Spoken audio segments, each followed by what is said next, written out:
Well, thank you very much, and thank you, Tina, for the invitation. I'm delighted to be here today, to be able to present at this forum. I think it's a very important discussion that we're having today. And as Tina mentioned, I'm very privileged to wear two hats, one for Aegon, the company I work for, and the Global Coalition on Aging. And the Global Coalition on Aging, for those of you who may not know, is a cross-industry business voice for aging-related policy and strategy. Earlier this year, the Global Coalition on Aging put on a Silver Forum in Helsinki, which, as we heard, is one of the most rapidly aging societies in Europe. And Aegon was very proud to be part of that.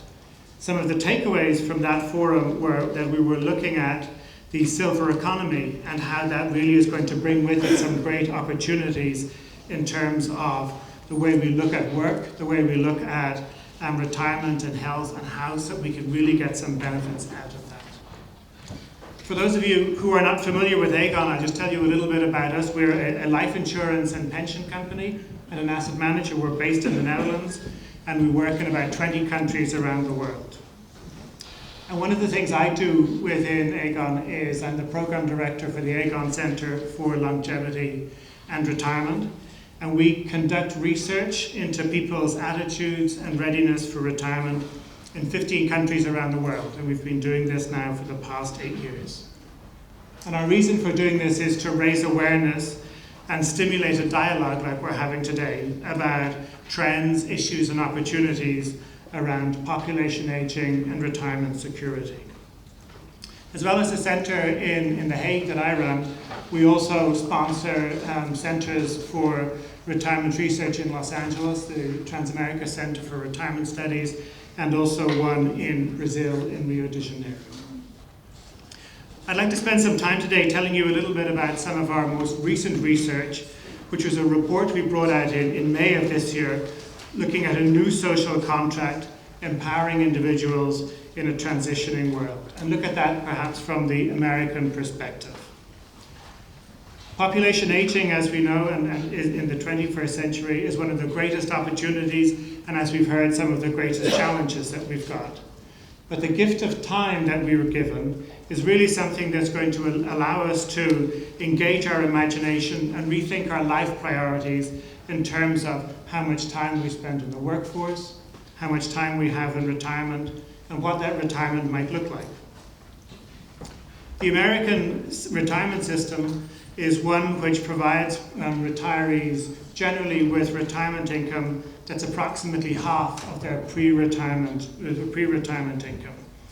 And that falls short of other OECD countries.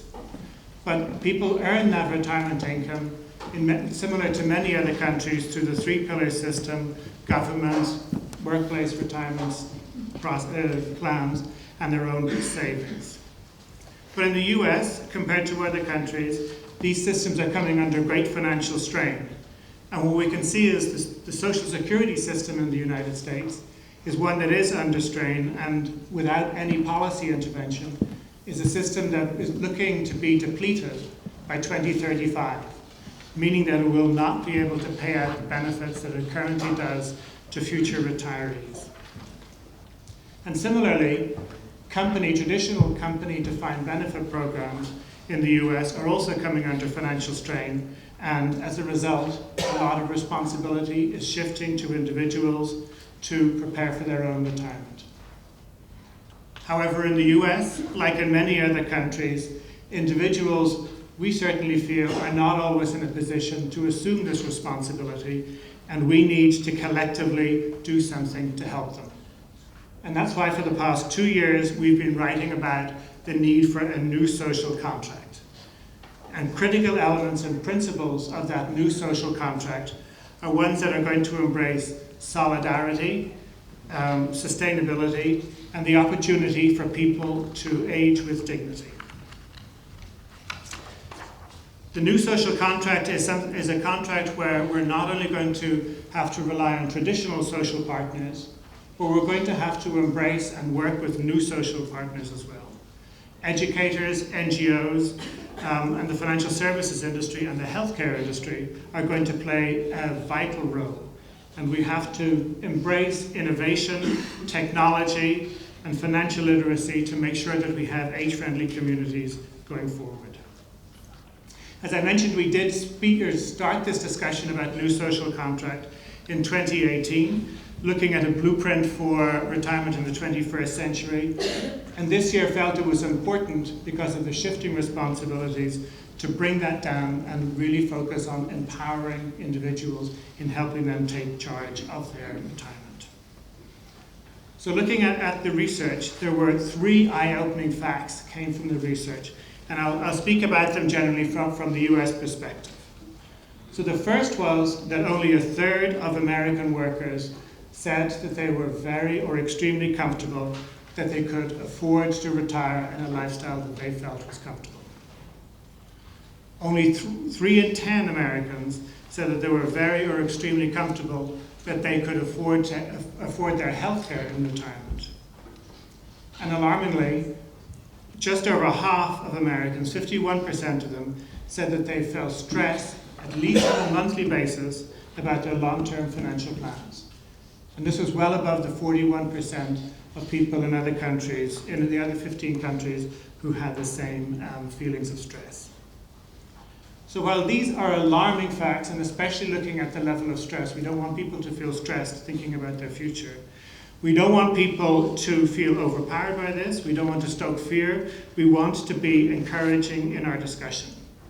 Reforms are needed. The reforms are urgently needed as well, and that we need to make sure that we are empowering people to take control of their financial future. But critical elements of that, I believe, are also making sure that we speak about important topics like health, and maintaining your skills up to date. I think we spoke about it as well. Julia spoke about it in terms of keeping your skills up to date so that we can adapt to a changing workplace.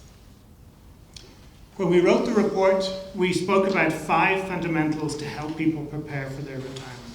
And I'll go through those briefly with you now. So the first fundamental was to encourage people to start saving early and to save habitually for their retirement.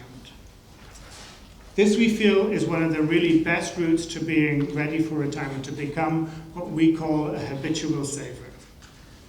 And one of the facts that drives that home for me is looking at the numbers as people progress.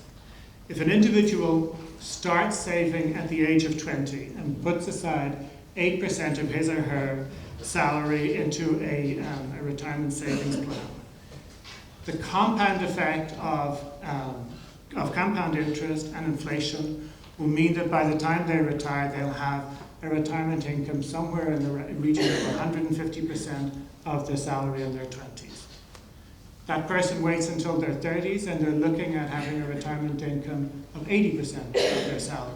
So it's a really important, a really good proof point to the fact that it's important to engage people early on in saving for their retirement. The second area is to look at developing a written retirement strategy. And that really is where the rubber hits the road in helping people formalize their plans and prioritize their goals for their retirement. What we found in the research was that only 16% of people globally and 28% of people in the United States actually go to the trouble of writing down a retirement plan. And we feel that is a very important thing. The third element is again in the planning area. As we all know, some of the best laid plans don't always come to pass, that it's important to have a backup plan for unforeseen events.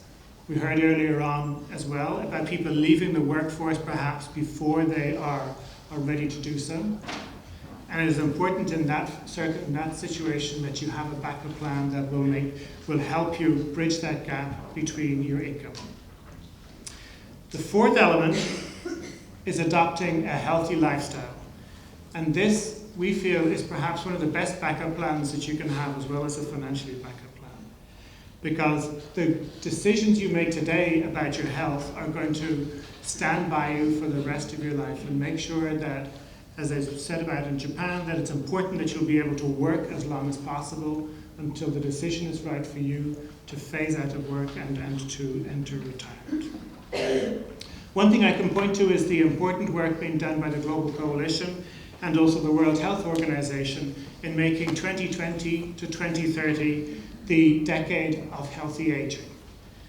They're really looking in this decade at looking at the helping people maintain a functional ability so that they are able to continue living continue their well-being later into life. So the fifth fundamental is looking at lifelong learning and really ensuring that people commit themselves to continuing education so that they have the skills in case things change in the job market, that they will be able to continue working or adapt to changes. In terms of financial literacy, I think one area where we do make a big play for is consistent with what Julia said as well about the work on financial literacy. It's very important that people have the knowledge to be able to understand the decisions they need to make. And yet in our survey, we found that only 30% of people globally and 27% of people in the United States were able to answer three very basic financial literacy questions developed by Drs. Anna Maria Lusardi and Olivia Mitchell.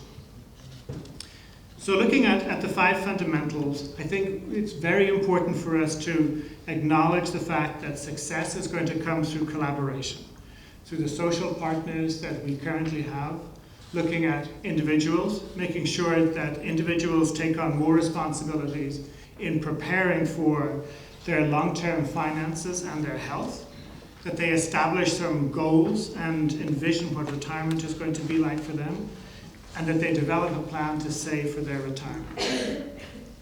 Another group is employers, making sure that employers play a very significant role in helping their employees prepare for their financial security in later life, but also have a very important role in helping people lead healthy lives while they're working and make sure that they're ready for retirement.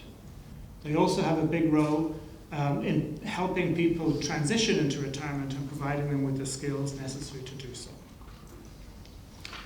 Governments have a very important role and orchestrate in their countries retirement systems to make sure that people have the financial security and the healthcare they need throughout their lives. Governments have a very big responsibility to make sure that they have the long-term sustainability of their retirement systems. But I think also encouraging people to change perceptions about aging and what it is to be a person as we go through age and our contribution we can make. The last group I'll just mention very quickly is the financial and medical professions in terms of helping us look at the importance of having a holistic approach to how we lead our lives, and the fact that it's very important that we all work together. I think the new social contract in summary is one where we're going to see a redistribution of responsibility in how people fund their retirement. We do need to make sure that it is sustainable and that there is solidarity in the system so that there's intergenerational solidarity and that there are safety nets for people so that nobody is left behind and everybody can retire with the dignity that they deserve in older life. I realize I'm probably standing between now and coffee, so I will stop it there. Thank you so much.